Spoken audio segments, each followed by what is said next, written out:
Hi there, in this video I have a look at the DS211 Mini Oscilloscope that the good folks from Mini DSO have sent me for review.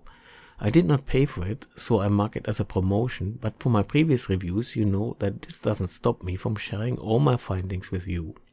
Right from the start I think we have to set our expectations pretty low.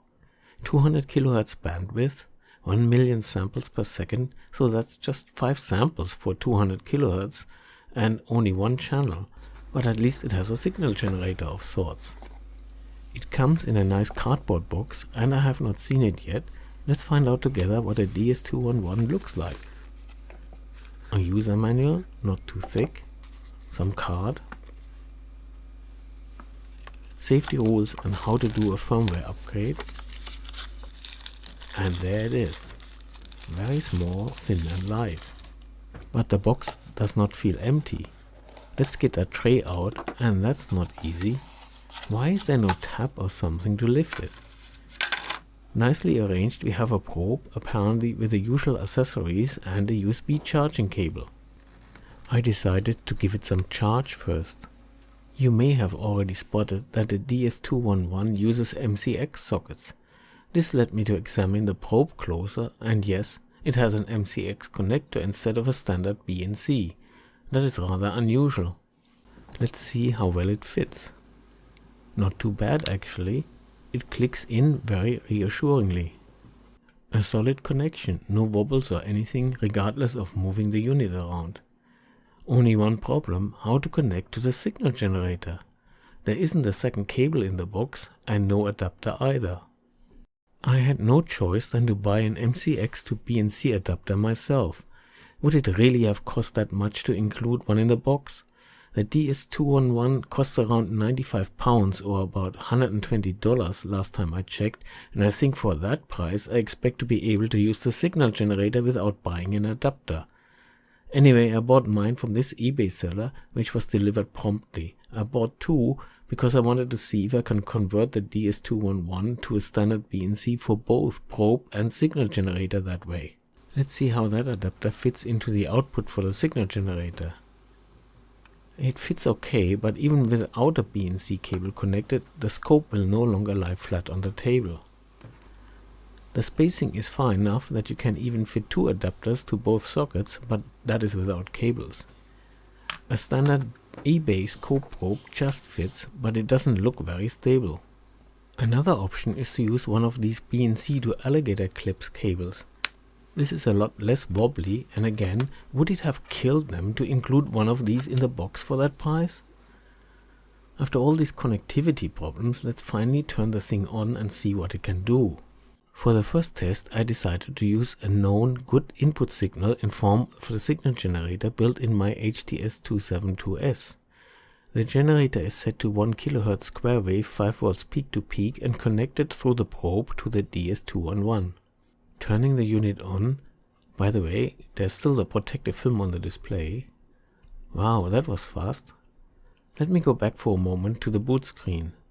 Version 1.24, but I know there is a version 1.25 out, so let's upgrade the firmware first. The Miniware website in China is made well enough with good information about the product. Of note, the URL to download resources, which isn't a link, so you need to copy and paste it. Here is again what you get, no adapters or cables for the signal generator. Some certificates on EMC compliance. And yes, there's a dual channel and a quad channel version. Let's go to the resource page.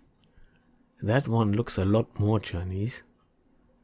There is version 1.25 and interestingly we can also get the source code of 1.21 and a schematic. Nice. But let's go to the firmware upgrade first. To do a firmware upgrade, you hold the minus key while turning the DS211 on, and then connect it to a computer using the USB cable. The unit appears similar to a USB drive, and you copy the new version as a hex file. Whoops, the unit kind of reset itself, looks like. It immediately started the update process once you finish the copy. But obviously it did not work, because according to the manual it should change the extension to .rdy or ready, and this looks like an error. I tried this several times, each time deleting the R file first and then adding the .hex file with the same result. Then, one time when the camera wasn't running, of course, I forgot to delete the .r file, and what do you know, it worked. Maybe the process doesn't like if the hex file is the only file in the directory, or maybe some stars are aligned, I don't know. Turning the unit off, and then back on, and yeah, it's version 1.25 now. Let's do a brief tour. By the way, the unit does not remember your previous settings. It always starts with the same defaults. On the right you see 8 entries, YN on the top and ST on the bottom. These are the menus. They are color coded and the readouts on the top and bottom match the color of the menu to which they belong. The unit always starts in the light blue YN menu, which are the vertical settings. The blinking readout shows that we are at 1 volts per division AC coupled. Pressing the minus or plus key cycles up and down to different menus. Readouts start blinking if you select the corresponding menu. Values are changed by using the right and left arrow, and more options are selected by using the M key. YN is the vertical settings menu. Apart from the volts per division, you can change AC or DC coupled, whether you use ×1 or ×10 on your probe. You can change the offset and move 2 horizontal cursors. The delta voltage between the cursor lines is shown on the lower left. You can also turn the cursor lines off if they distract. The menu stays on whatever you selected last, so if you just press the left and right arrows when the YN is selected, you may move a cursor or toggle AC and DC instead of changing volts per division. For this reason, I usually go back to the first entry, which is the most commonly needed one. XN is for the horizontal or time settings. Apart from selecting the time base, you can change the screen position inside the sample memory, but there isn't any readout. You can select between 4 and 8K memory depth, default is 4K. And similar to the YN, you can control 2 vertical cursors to measure a delta time shown on the lower left and hide the vertical cursors. TR is the trigger menu. I decided to explore that in more detail a little later. ME is the measurement menu. The DS211 has a surprisingly good selection of measurement options. It always measures frequency, and you can select one other thing, which by default is duty cycle. But you can replace duty cycle with RMS voltage, average voltage, peak-to-peak voltage, maximum voltage, or minimum voltage. Not bad for such a small scope. Okay, I won't dive into this one. Basically, it allows you to select a previously stored waveform as a pseudo second channel. And the FN menu is the one where you can save waveforms in various formats. Apart from saving images, you can save the whole sample memory as a spreadsheet in CSV format, which might come in handy. The SN menu is for the signal generator. I'll cover this one in more detail later.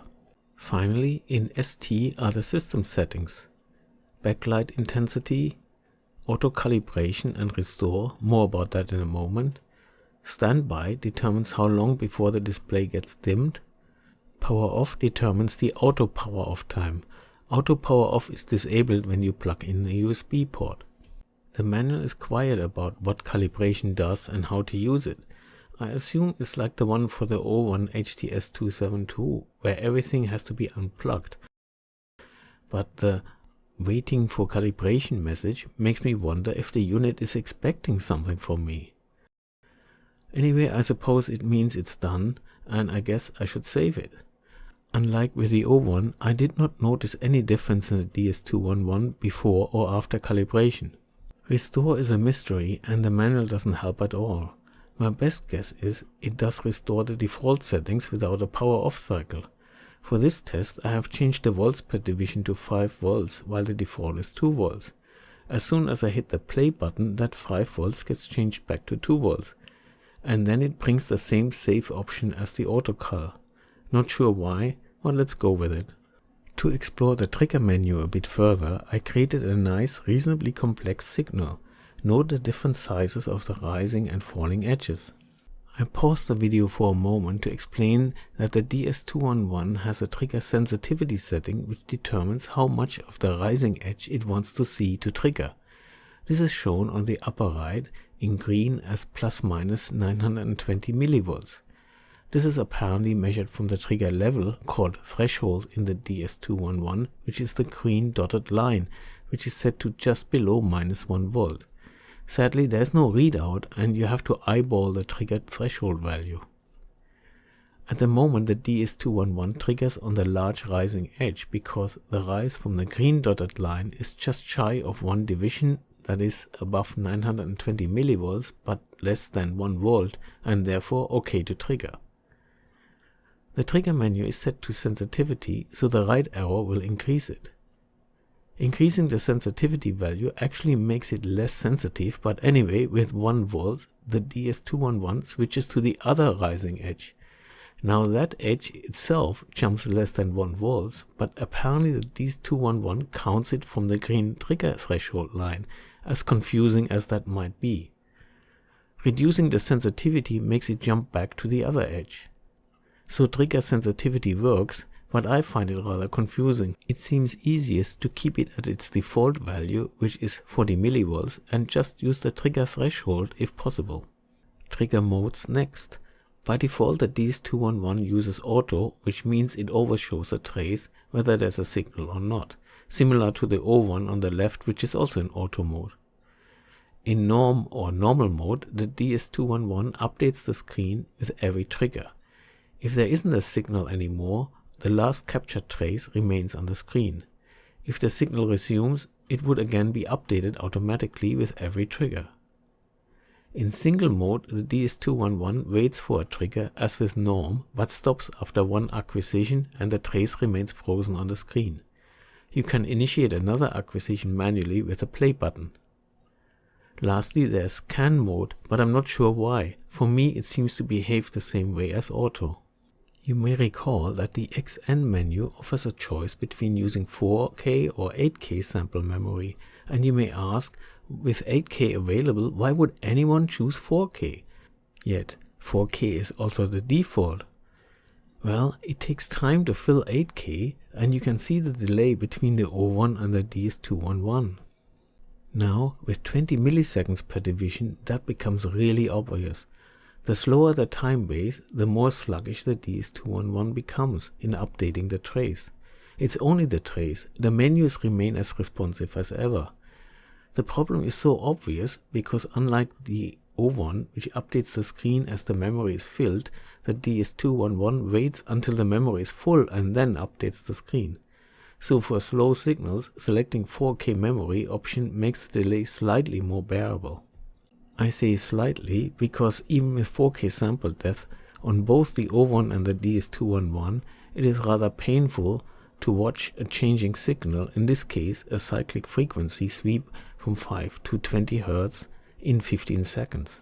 Using a stopwatch, I measure the update rate for the slower time settings with a 4K buffer.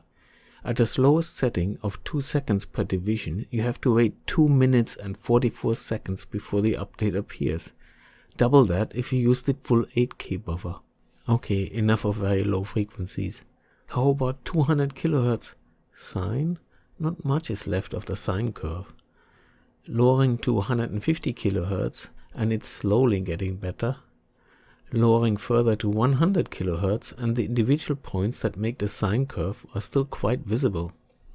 This image shows a 100 kHz sine curve at the fastest possible time base of 1 microsecond per division. Since the screen is 12 divisions horizontally, the total image represents 12 microseconds. The sample rate of the DS211 is stated as 1 million samples per second. This means this whole image is made out of just 12 samples, or 1 sample per division. This is very visible in the areas where the sine curve is more rounded. The slow sample rate is really the limiting factor of the DS211. Yes, it can show 200 kHz signals, but with 5 or 6 points, the wave shape is just guesswork. The analog front end, on the other hand, seems very well able to support more than 200 kHz. I measured the bandwidth and the frequency response from 10 Hz to 200 kHz was very steady. no problems there. But of course an amplifier, an ADC that can handle at least 200 kHz is not too difficult these days. And while we are talking about measurements, I verified the vertical and horizontal accuracy. On the left is the readout in volts peak to peak. It's only getting problematic once you go below 100 millivolts peak to peak, that is 35 millivolts RMS. The dotted line is the same measurements using the O1 DS211 On the right is the accuracy using the DS211 RMS readout. Surprisingly, this does better than the volts peak to peak, although one would have thought it's the other way around.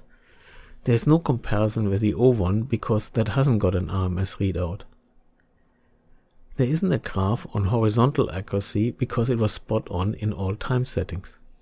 Onwards to the signal generator. In this test I'm using the O1 to display the signal generated by the DS211.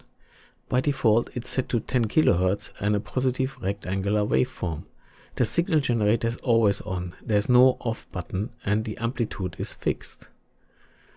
You can change to sine, which annoyingly has a positive offset.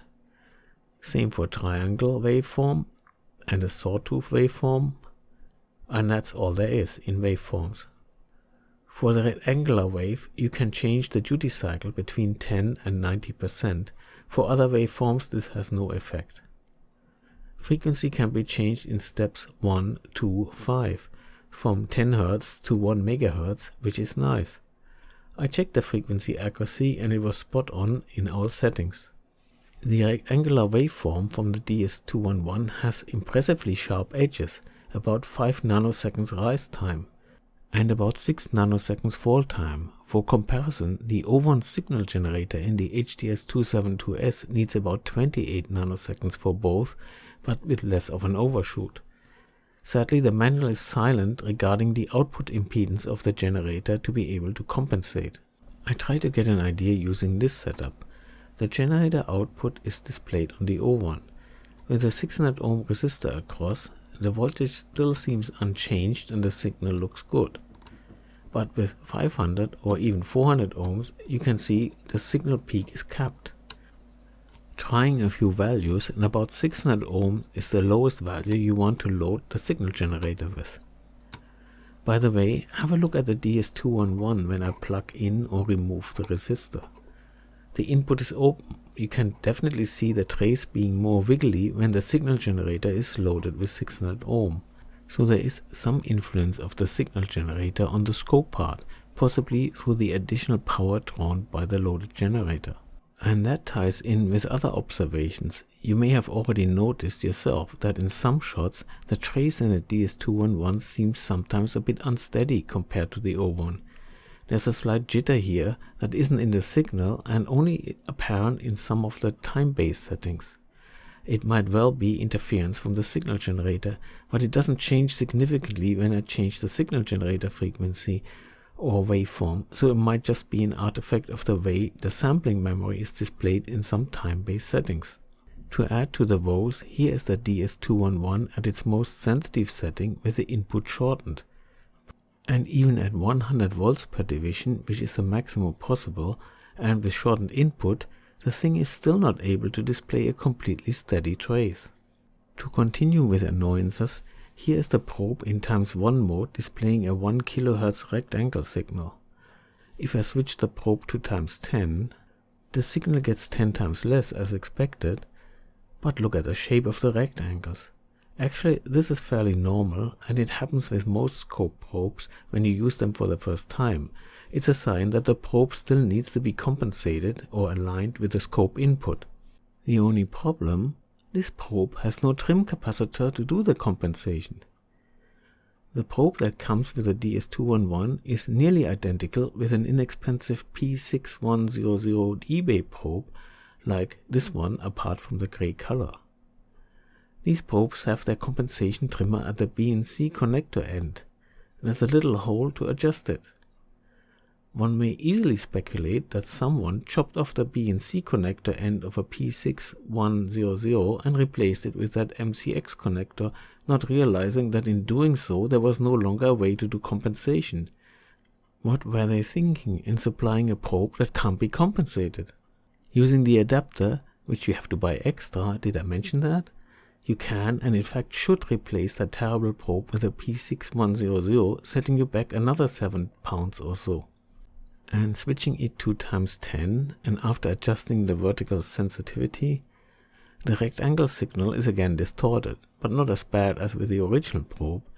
Even better, now we can do something about it. With a little screwdriver, you can use the trimmer in the P6100 and adjust it until the distortion disappears. The probe is now adjusted to use with the DS211. I mentioned that you can download a schematic and source code. The source code seems to be assembler with Chinese comments, so only for hardcore enthusiasts. The schematic is also not the easiest to get your head around. It's pretty much all done by the microcontroller, an ST Microelectronics part with a 32-bit ARM Cortex core. For example, the signal generator comes basically directly out of a port of the microcontroller, which explains its DC bias. I also note that the design is from 2017, not exactly cutting edge anymore. In the interest of time, I'm not going over any more details and just sum this overlong review up. No doubt the DS211 has some shortcomings. The trace has more noise and jitter than it should, the refresh rate at slow time-based settings are excruciating long, and there are just not enough sample points for anything much faster than 100 kHz. It might be quite useful for audio applications or beginners like here using the signal generator to drive an amp and observing the output for distortions and clippings, or maybe do a manual, of course, frequency sweep. Unlike many handheld scopes, the O1 HDS272S included, the menu system of the DS211 is dead easy to use, and it contains all scope essentials and then some, for example being able to get RMS readouts. The fast edges of the signal generators are another plus, and then there's the schematics, and maybe somebody will do something interesting with the source code. But note that for this audio setup you have to provide your own probe, get yourself 2 MCX adapters and a BNC to alligator clip cable, and use an extra capacitor for the amp input because of the DC based signal generator. For the limited specs of the DS211, a useless probe that comes with it, and lack of anything else in the box, it is rather expensive. For this reason I can't really recommend it. Despite that, I would like to thank the folks from Mini DSO for providing the review example. It has potential if the price would be lower, or at least a better probe and some additional adapters and cables be included. If you like my videos, don't forget to subscribe if you not have already, and maybe consider becoming a Patreon. That would really help this channel. A link is in the description. As Patreon you always get early access to videos, a blog and other exclusive content. Thanks for watching.